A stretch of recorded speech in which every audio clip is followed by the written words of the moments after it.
Salut, c'est Rebecca. Aujourd'hui, j'aimerais répondre à la question comment faire pour garder le suspense dans un roman qui est plus un roman de type psychologique. Avant de commencer, je vous rappelle que vous pouvez télécharger le Best of Devenir écrivain en cliquant sur le lien qui s'affiche dans cette vidéo. Allez-y, c'est gratuit, c'est un condensé des meilleurs conseils du blog pour vous aider dans la rédaction de votre roman.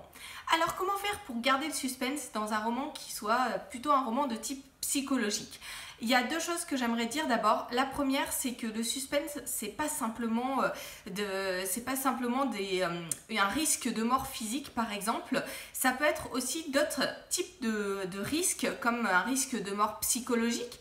Voilà, le personnage va être détruit au niveau psychologique s'il ne réussit pas, je sais pas, à conquérir le cœur de la femme qu'il aime ou à retrouver ses parents qui ont disparu depuis je ne sais trop combien ou son enfant qui a disparu. Enfin bref, voilà, un risque de mort psychologique ou un risque même de mort professionnelle. Il risque de perdre son travail et ça risque de faire une escalade de problèmes divers et variés dans sa vie s'il perd ce travail-là.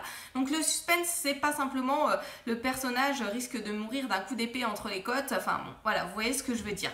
Donc attention à ça, donc votre roman psychologique peut tout à fait avoir du suspense au niveau de ce risque que court votre personnage.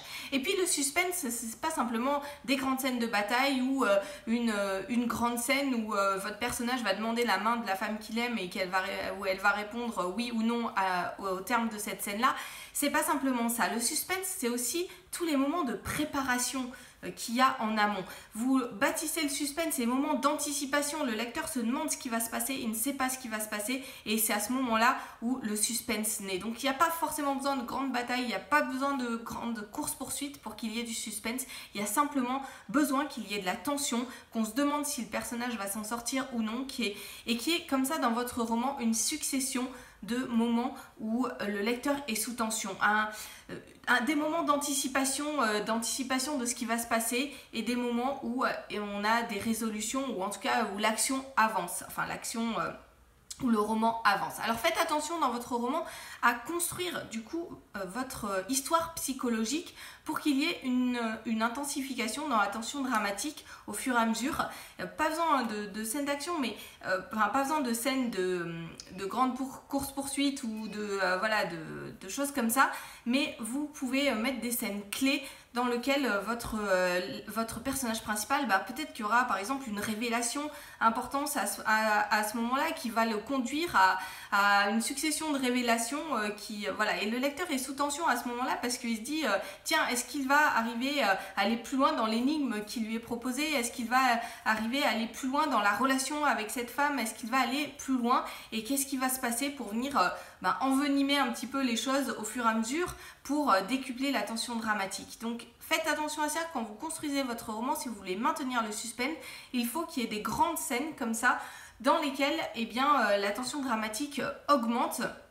Parce que au fur et à mesure que ça avance, je sais pas, prenons l'exemple d'un personnage qui voudrait chanter pour la première fois sur scène, il voudrait devenir un chanteur et il est doué pour ça, il s'entraîne pour ça, mais il a une phobie du public. Au fur et à mesure que la représentation arrive, il y a peut-être une première représentation qui se passe très très mal avec un public réduit parce que il n'arrive pas à surmonter sa tension. Enfin bref, on se demande ce qui va se passer, s'il va réussir à vivre son rêve et à devenir chanteur comme il le veut. Enfin voilà, vous voyez, il peut y avoir différentes choses, simplement pour vous dire, il faut qu'il y ait une escalade dans la tension dramatique et que votre personnage, les choses se corsent au fur et à mesure pour votre personnage et ainsi vous maintiendrez le suspense chez votre lecteur. Et puis il faut qu'il y ait, deuxième chose, une succession de petits événements, de petites questions que vous allez poser à votre lecteur au fur et à mesure qu'on avance. Ça peut être par rapport à des petites intrigues secondaires par exemple,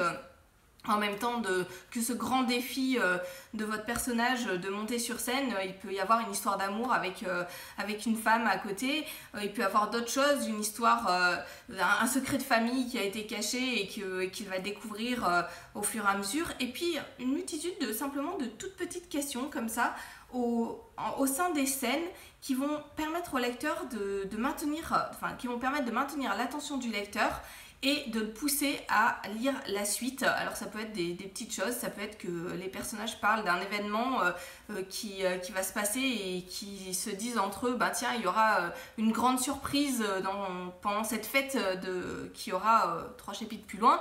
Et donc le lecteur se dit tiens, ils n'ont pas dit quelle était cette surprise, qu'est-ce que ça va être, et hop, il a envie de lire la suite pour voir quelle est cette surprise dont ont parlé les personnages. Ça peut être une multitude de petites choses comme ça, une lettre qui est promise et qui va arriver.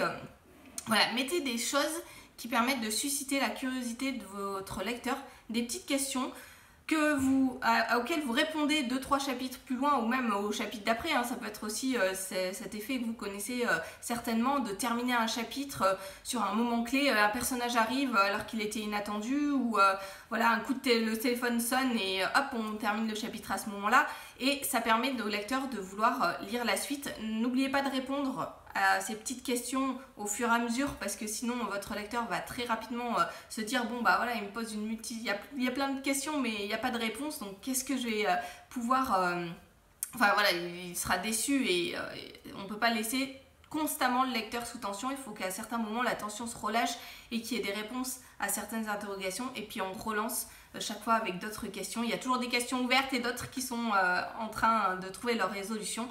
Voilà, toutes ces petites choses, ça va vous permettre de maintenir l'attention de votre lecteur dans votre roman de type psychologique. Pour moi, il n'y a pas de différence entre la façon de construire un roman de type psychologique et un roman de type d'action.